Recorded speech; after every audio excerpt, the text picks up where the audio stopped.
Hello viewers, जय हिंद। आप सभी का पाथफाइंडर्स बाय अनअकैडमी पे स्वागत है। मैरीटाइम में इंडिया के सामने रीसेंट टाइम्स में काफ़ी ज़्यादा चैलेंजेस देखने को मिले हैं। अभी तक इंडिया के लिए जो सबसे बड़ा चैलेंज था वो था कैसे अपने लैंड बॉर्डर्स को इंश्योर कर सके कि वो सेफ रहें, इंडिया की टेरिटोरियल इंटीग्रिटी बची रहे। खासकर जिस तरीके से पाकिस्तान और चाइना ये दोनों मिलके जम्मू एंड कश्मीर लद्दाख वाले रीजन में इंडिया के लिए कॉम्प्लिकेशंस को बढ़ाए थे। लेकिन पिछले कई सालों से एक जगह और जहां पे भारत के लिए परेशानी बढ़ी है वो है समुद्री एरिया, मैरीटाइम एरिया, जो कि इंडिया के लिए बहुत बड़ा एरिया है। खासकर इंडिया के लिए ये जो एरिया है, मैरीटाइम एरिया, इंडियन ओशियन, ये बहुत इंपॉर्टेंट है बिकॉज इंडिया हमेशा से इस पर्टिकुलर एरिया में it has played the role of a net security provider. But now with the coming of China, और जिस तरीके से चाइना की नेवी आज दुनिया की one of the most powerful navy बन के आई है, आज वो भारत के इस रोल को रिप्लेस करने का प्रयास कर रही है by constantly influencing its role in the waters of Indian ocean.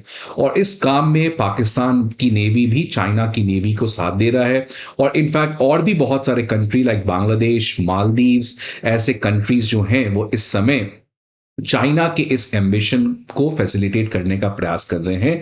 इस कॉन्टेक्स्ट में रीसेंट टाइम्स में अगर आप देखिएगा तो भारत की और भारत सरकार की जो बहुत इंपॉर्टेंट फोकस एरिया है, कैसे वो अपने मैरीटाइम इन्फ्लुएंस को बचा के रखे, जिस कॉन्टेक्स्ट में इंडियन नेवी के ऊपर बहुत ज़्यादा फंडिंग दिया जा रहा है और किस तरीके से इंडियन नेवी को इंफ्रास्ट्रक्चर जो है उसको मॉडर्नाइज किया जाए, अपग्रेड किया जाए, इंडिजनाइज किया जाए, इसकी प्रयास भारत सरकार पिछले कई सालों से कर रही है।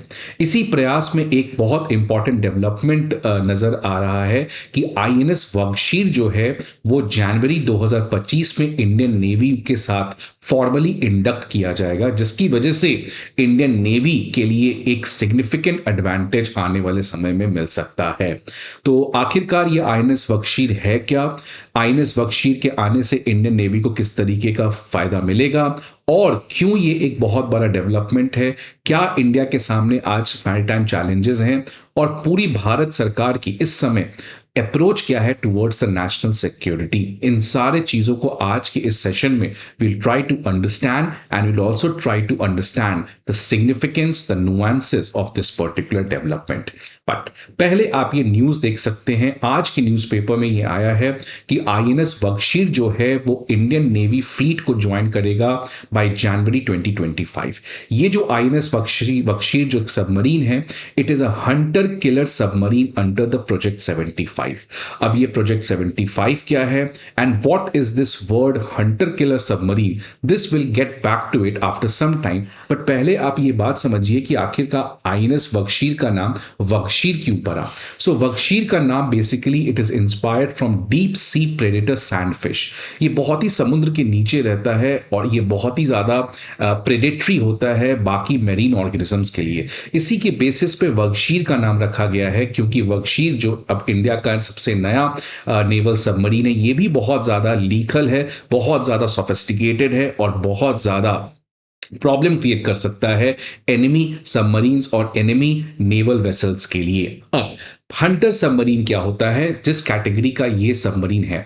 हंटर सबमरीन बेसिकली उसी को हम अटैक सबमरीन भी कहते हैं। ये उस तरीके के सबमरीन होते हैं जिनको प्राइमरली डिजाइन किया जाता है दुश्मनों के नेवल इंफ्रास्ट्रक्चर को अटैक करना और दुश्मनों के एनिमी वेसल्स को सिंक करना, पानी में डुबा देना।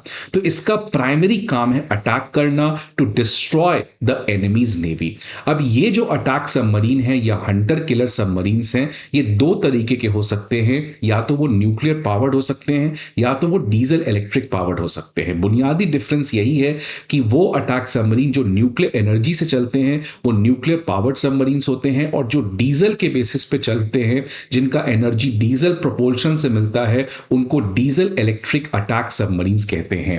अब आईएनएस वगशीर किस कैटेगरी में आता है इसको हम समझेंगे, बट पहले समझ लीजिए कि ये प्रोजेक्ट 75 की क्या है, बिकॉज इस आईएनएस वगशीर को प्रोजेक्ट 75 के अंदर ही इंडक्ट किया गया है। अब सन 2005 में इंडिया का एग्रीमेंट हुआ था फ्रांस की कंपनी फ्रांसिस नेवल ग्रुप के साथ, जिसके अंदर फ्रांस की कंपनी जो है वो इंडिया के लिए 6 स्कॉर्पियन क्लास सबमरीन्स बनाएगी अंडर प्रोजेक्ट 75।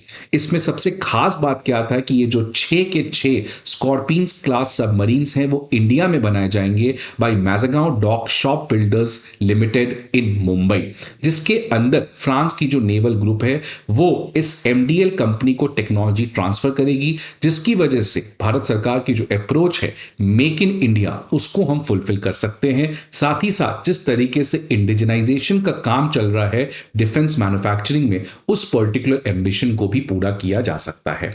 तो इसी के अंदर ये 6 स्कॉर्पियन क्लास सबमरीन्स को मुंबई में बनाया जा रहा है। सबसे पहला सबमरीन जो इंडक्ट किया गया था नेवी के अंदर वो था आईएनएस कलवरी, जो 2017 में इंडक्ट किया गया था। इसके बाद खंदेरी आया, कारंज आया, वेला आया, वागीर आया, और ये जो आईएनएस बख्शीर है ये छठा और लास्ट सबमरीन है इस प्रोजेक्ट 75 के अंदर, जिसको मैजागांव डॉक बनाया है under the technology transfer from the France naval group. अब ये स्कॉर्पियन क्लास सबमरीन्स क्या होते हैं, ये इस तरीके से आप समझ सकते हैं, जैसा मैंने पहले भी कहा कि जो अटैक सबमरीन्स होते हैं वो दो तरीके के होते हैं, न्यूक्लियर पावर्ड और डीजल इलेक्ट्रिक सबमरीन्स।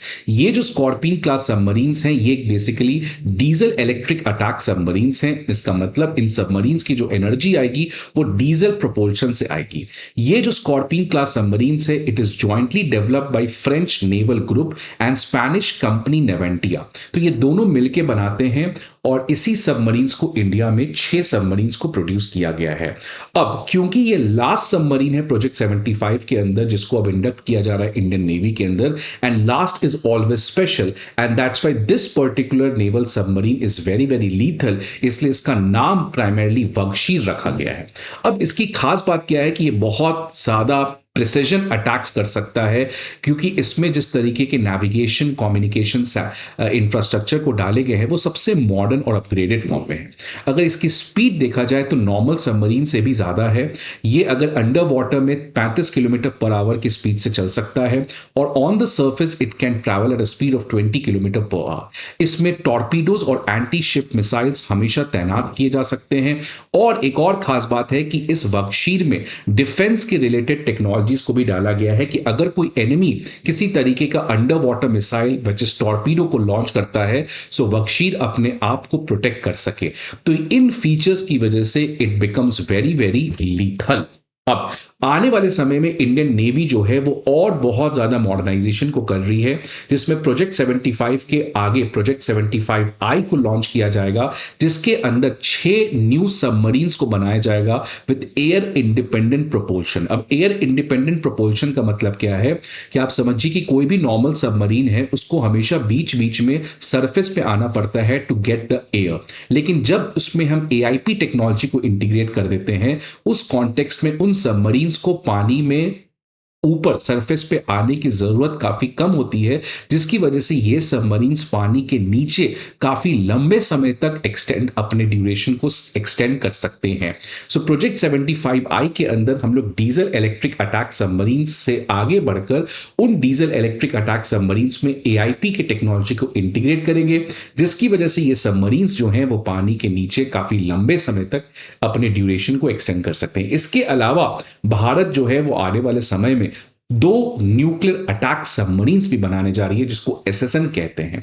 तो ये जो न्यूक्लियर अटैक सबमरीन्स हैं ये सबसे लीथल होते हैं, ये सबसे कॉम्प्लेक्स होते हैं, बिकॉज इनको पानी के स्तर पे सरफेस पे आने की बहुत ही कम जरूरत होती है, बिकॉज ये न्यूक्लियर एनर्जी से चलते हैं and that's why it doesn't need to come to the surface. साथ ही साथ न्यूक्लियर अटैक सबमरीन्स का जो साउंड होता है वो बहुत ही मिनिमल होता है, जिसकी वजह से इसको एनिमी के रेडार या एनिमी के जो नेवल्स हैं वो उसको डिटेक्ट भी नहीं कर पाते हैं, जिसकी वजह से this becomes very very complicated.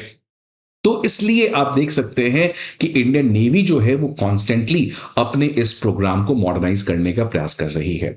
आगे और बात करेंगे, बट आगे बढ़ने के पहले स्टूडेंट्स आप सभी के लिए इंपॉर्टेंट इंफॉर्मेशन कि हमारे ऑफलाइन बैचेस हमारे चारों ऑफलाइन सेंटर पे करोल बाग, मुखर्जी नगर, पटना, प्रयागराज में स्टार्ट होने जा रहे हैं on 20th of December at a very special price of 59,999। Karol Bagh, Mukherjee Nagar, Prayagraj और पटना, इन चारों ऑफलाइन सेंटर्स के डिटेल आपको यहां पे देखने को मिल सकते हैं।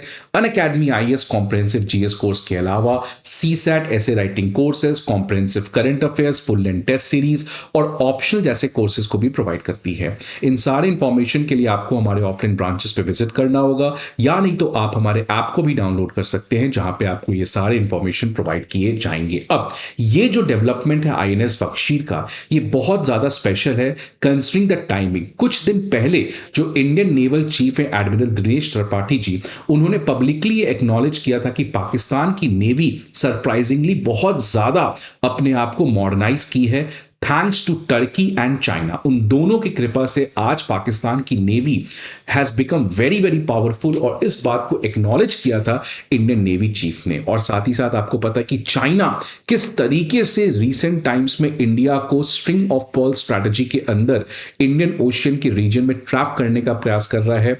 आप देखिए कुछ दिन पहले बांग्लादेश के पोर्ट पे, चिटागोंग पोर्ट पे चाइनीज नेवी डॉक कर गई। मालदीव्स में भी हुआ, पाकिस्तान के ग्वादर पोर्ट का तो आपको पता ही है क्या हाल है। जिबूती में भी एक तरीके से प्रेजेंस है, श्रीलंका में हम्बन टोटा पोर्टा। So India which has always played the role of the net security provider in the Indian Ocean region, China is not only provoking India on its continental border, but China is also challenging India on the waters of Indian Ocean, जिसकी वजह से आज Indian navy को modernise और upgrade करना ये एक केवल जरूरत नहीं है, it has become a very much necessity. तो ये बताता है, इसी की बात करें, the big picture is that India has move towards a maritime strategy. अभी तक इंडिया का पूरा अप्रोच था continental strategy, how to secure our land borders, but now India has understood that land is important but water is also very important in 21st century, and that's why India has started to focus on how to secure the maritime waters in Indian Ocean region. Because अगर भारत चाहता है अपने continental dilemma को resolve करना, continental dilemma का मतलब जिस तरीके से चाइना और पाकिस्तान इंडिया को लैंड में परेशान करता है, अगर इंडिया चाहता है उस डिलेमा को रिजॉल्व करना, then India has to play smart in the waters.